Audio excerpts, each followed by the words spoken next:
Doesn't. Hey guys, Robin here, and welcome to another movie review. Now, now today I'm covering a chase film from 1976.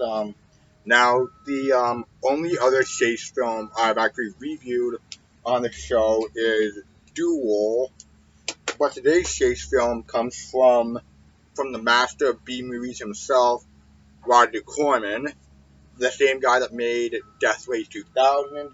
That movie is Moving Violation, not to be confused with Moving Violations, which is about traffic school.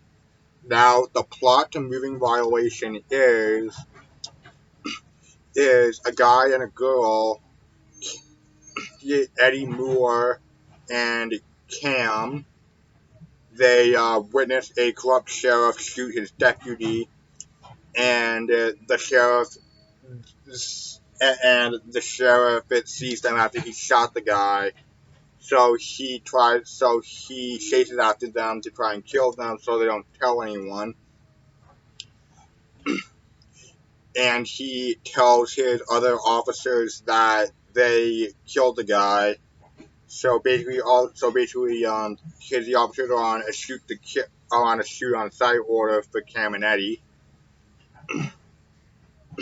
And the whole movie, it's a, and the whole movie, it's mostly car chases. The first chase is between the sheriff in a cop car and Cam and Eddie in Cam's van.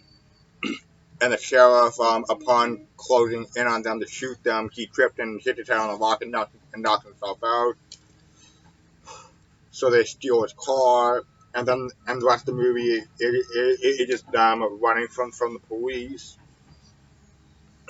Um, like I said, this is a very car chase heavy film, and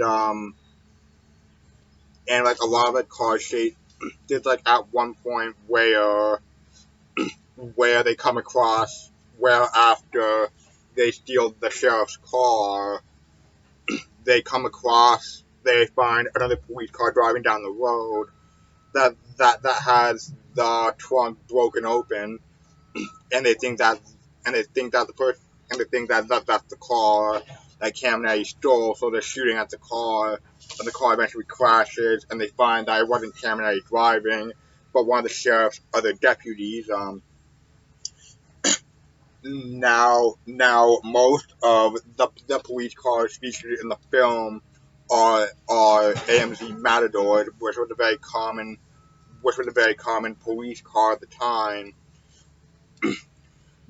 But there is one chase that had that has a 1974 Oldsmobile Delta 88 at the cop car that crashes into a brick wall, and we see the airbags deploy, which was actually the first time, which was actually one of the first times that a movie showed airbags going off during a car crash, and that Oldsmobile was actually provided by Allstate Insurance, and but yeah, there's like a lot of car chases.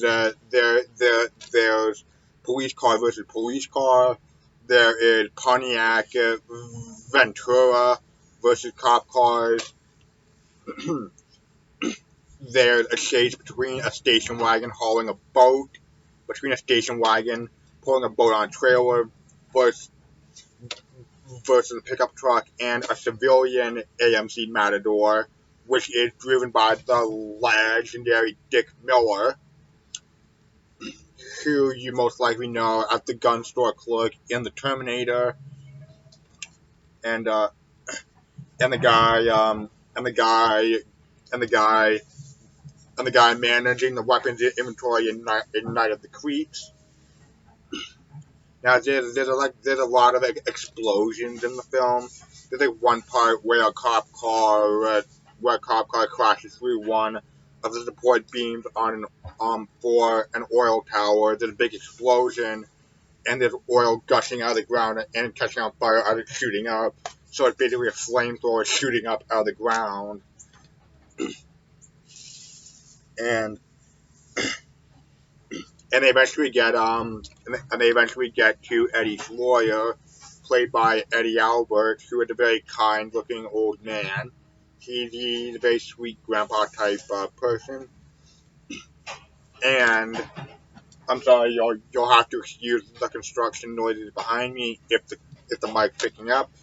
But anyways, but anyways, anyway, there's a lot of explosions. Uh, and also, if you look closely at the cover, you can see that all three of the O's in the title are made to look like tires, which is a pretty nice touch. Now the sheriff also gets the city police um, to try and kill Cam and Eddie, but they find but but they eventually get the lawyer and they arrange like a court date to clear their names. And by the way, everything after this is a spoiler. So if you don't want the movie spoiled for you,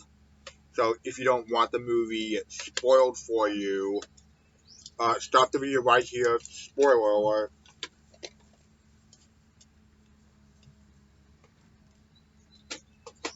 Now, to those who didn't want the movie spoiled for them, here's so let's continue. So as they're walking toward the courthouse, as the three of them are walking to this courthouse, Eddie, Cam, and the lawyer, a station wagon pulls up with a guy holding a rifle. He opens fire on them, and Eddie gets shot, and the lawyer is gunned down, and Cam is traumatized from all this and ends up in a mental hospital.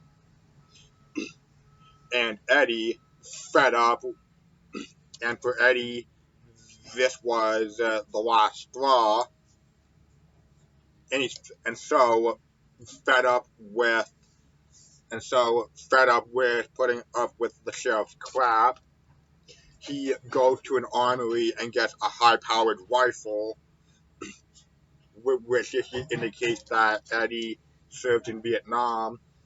And he waits all night, and he goes to an overlook that's above the police station, and he shoots and blows up all four cars out front with the high-powered rifle to lure out the sheriff, to lure out the officers inside, among them being the sheriff, and he guns down the sheriff. He puts like three big bullet wounds into the sheriff's torso and kills him. And then he goes to the mental hospital where Cam is, and he says, "Hey, I'm alive." And the movie ends with Cam climbing the fence. There's a freeze frame, and then the credits roll. So yes, I highly recommend Moving Violation. It's not the best movie Roger Corman made. That honor still goes to Death Race 2000. But in terms of Roger Corman's 1970s output, Moving Violation is up there with Death Race 2000. So definitely give this a watch. Thank you all for watching this video, and I'll see you all soon in the near future. Peace.